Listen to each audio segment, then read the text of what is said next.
the last lesson, we looked at CCIP bombing in the SMS page.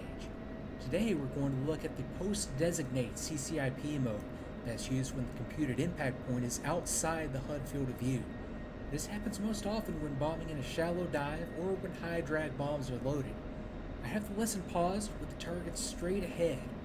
First though, let's set the aircraft up for the attack. Press spacebar to continue.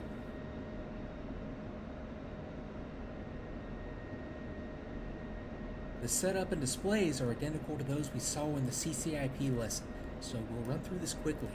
Press the air-to-ground master mode button on the ICP to configure for air-to-ground attack, then verify the master arm switch is in the arm position.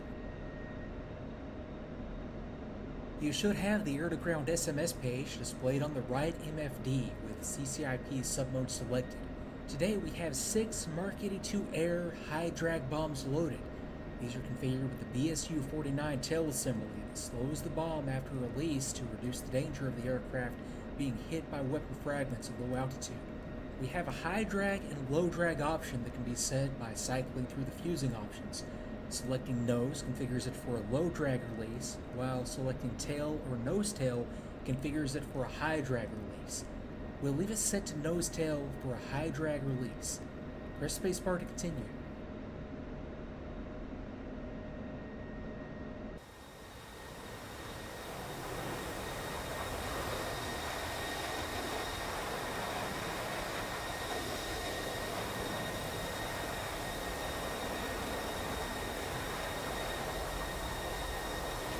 Next, let's try something a little different and set the number of release pulses to 6 for a ripple release. This will cause all 6 bombs to drop on one attack round. One-kind bombs are by their nature inaccurate, so releasing more than one bomb at a time increases the probability of a hit. It's also useful for attacking convoys along a road or large target complexes where only one bomb will not ensure damage to the entire target. Depress the OSB next to RP and select 6 from the menu. Then, depress the OSB next to Enter to save the change and return to the air-to-ground page. 6 should then be displayed as the number of release pulses. Set that up and press spacebar to continue.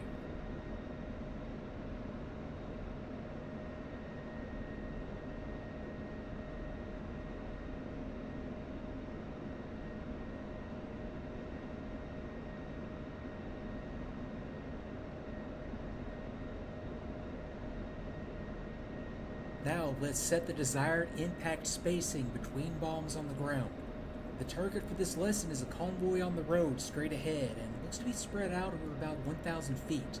So let's set a spacing of about 200 feet between each of the 6 bombs to ensure coverage. Depress the OSB next to the interval distance. Type in the 200-foot distance we want and depress the OSB next to Enter to save the change. 200 feet should then be displayed as the interval distance. We'll leave the single pair option set to single. Press spacebar to continue.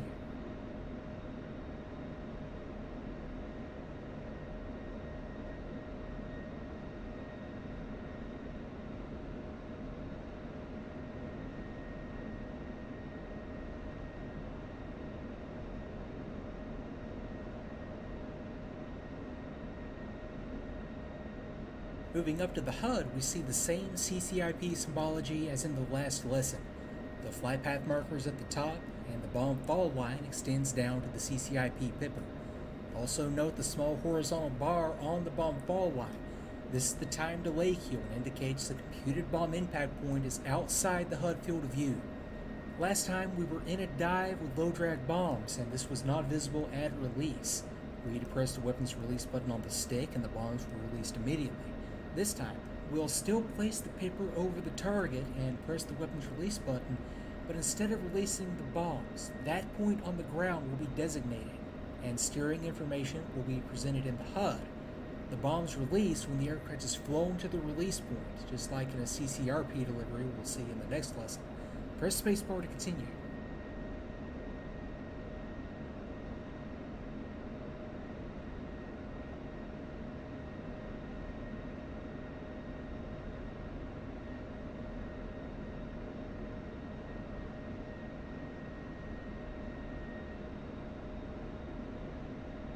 Now let's perform the attack. you'll see a convoy along the road straight ahead. You'll notice we're not attacking straight down the line of vehicles, but from a slight angle. This is to ensure a miss slightly to the left or right does not completely miss all of the targets. I've marked the center of the convoy with red smoke. The CCIP pipper marks the center of the stick of bombs in a ripple release, so we'll fly it to align the bomb fall line with the center of the target. You will depress and hold the weapons release button when the CCIP pipper is over the center of the target. Now at that point, the bomb fall line will be replaced with a steering line. Keep the flight path marker aligned with this line. A small horizontal line known as the solution cube will appear at the top of the steering line and begin to move down. Bombs are released when it reaches the flight path marker. The flight path marker will flash when all the bombs have come off the aircraft. Release the weapons release button and fly a safe escape maneuver to avoid the bomb fragmentation. There are many options, but with high drag bombs, we can just continue to fly straight ahead. So press the spacebar when you're ready to unpause and give it a shot. I'll talk you through it as we go.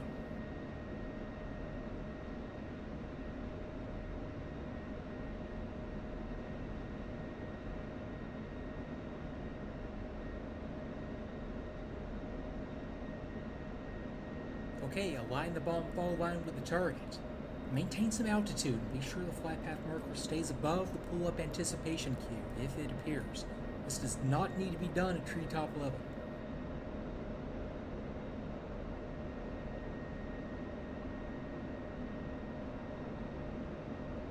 The CCIP pipper should be nearing the target. Depress and hold the weapons release button when it's over the target and keep the flight path marker aligned with the steering line.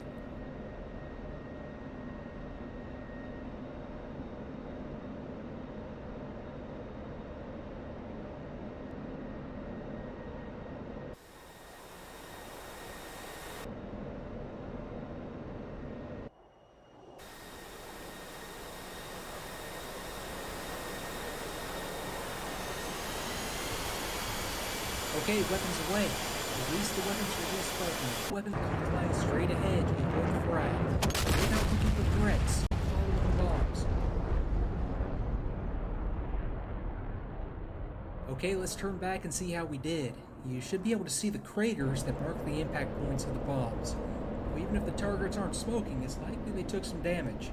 When you're done, press escape to end the lesson. Feel free to reload the mission and try again on this or other targets in the area.